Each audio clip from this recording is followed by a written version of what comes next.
overwhelmed with shame as freedom becomes the enemy of the community of self. This timer is 5 to 7 minutes.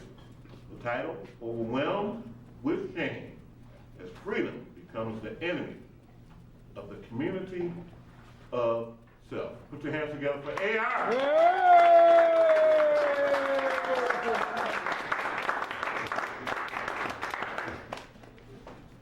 Toastmaster, fellow Toastmasters, honored and distinguished guests. I'm going to start off with what I call an ignition for cognition.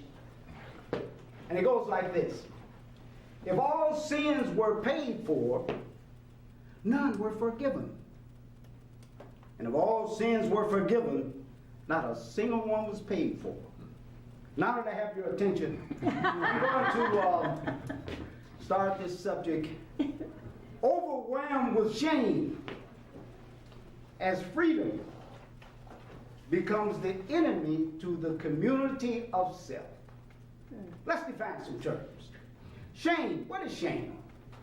Shame is that painful emotion caused by the consciousness of some shortcoming, guilt, or some impropriety on the person's behalf. I was reading an excellent article in one of our Toastmasters magazines, From Tragedy to Triumph. The gentleman was a successful actor. He was in a car accident. He lost one of his limbs.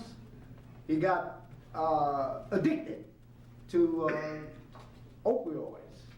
You know, I had a root canal one time, and the doctor prescribed 50 Oxycontins.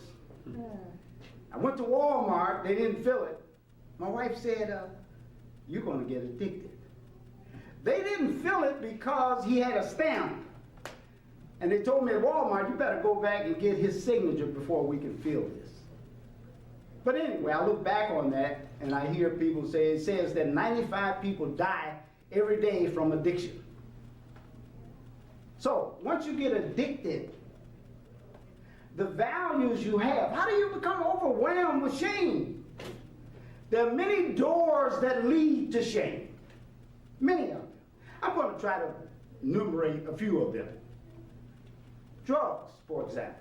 Sometimes it's like you have an accident, some significant event takes place in your life, like the gentleman that lost a limb or whatever. One of the main reasons you get addicted, you don't have values stronger than the social life. Because if you have values stronger than the social life, this is what destroys the spirit and tendency of social behavior.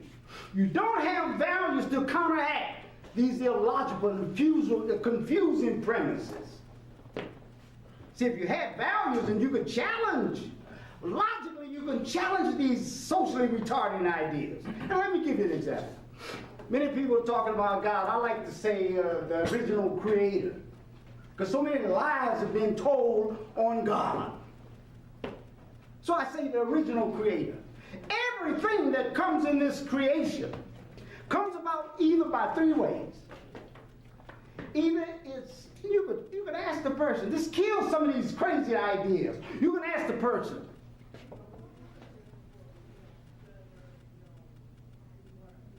first, was what you say, was it created of nothing? And pause now. Give them time to think and respond. Your next question would be, did they create themselves? Well, the possibility, it was an original creator that created everyone.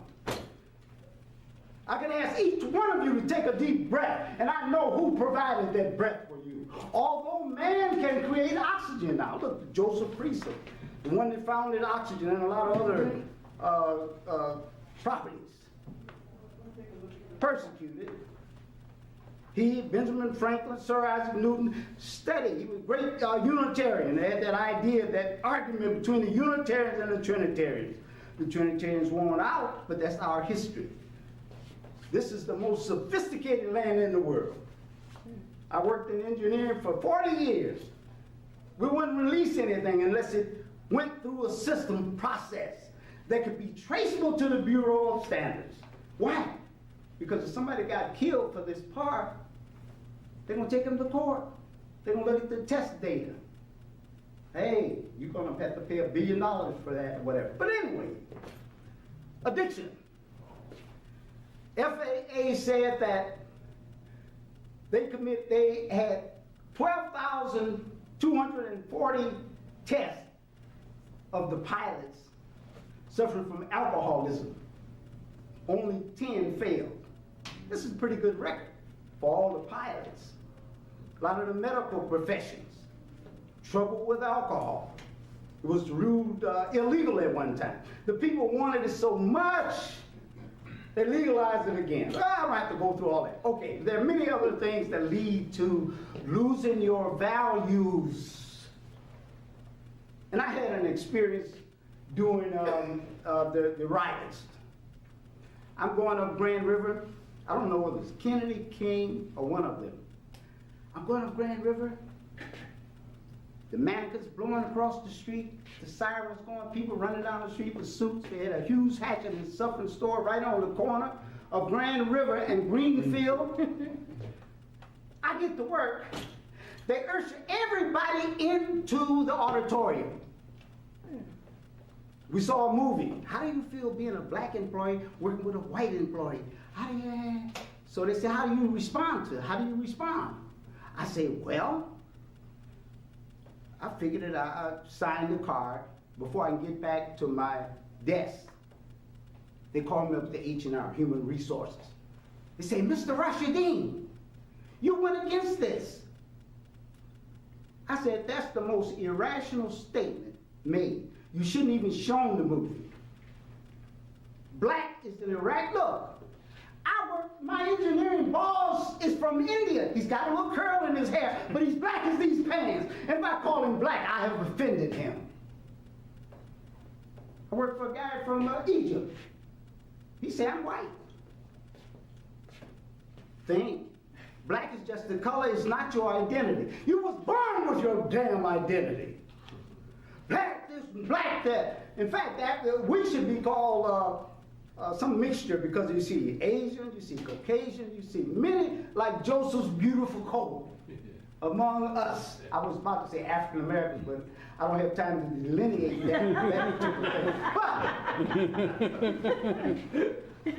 thing. But we're in a situation, and the red light is on, but I'll say this. The idea. There are people that worship their national origin, their racial origin, their cultural origin. Black is just a color. And like the gentleman said before me, Martin Luther King said, judge not by the color of your skin, but by the content of your character. And how soon have we forgotten that? You black, and I think I gave a little talk about the paper bag test. Yeah. You had to be a certain shade to operate the elevator at Hustler's. We're all affected by that. We're all affected by that. So the society has deified white flesh. So naturally, everybody that accepts racism, what is racism? Racism is the assumption that one race is superior to the other, and that one race is biologically superior. So the characteristics and the abilities is determined by race. Biggest lie ever told. But we go at our souls like little babies. And I'll say in conclusion, I can say much more. I've extended the time. Cultivate your soul instead of your brain. The soul is not the brain. The human brain. Cultivate your soul. Then you won't be exploited by others. Thank you.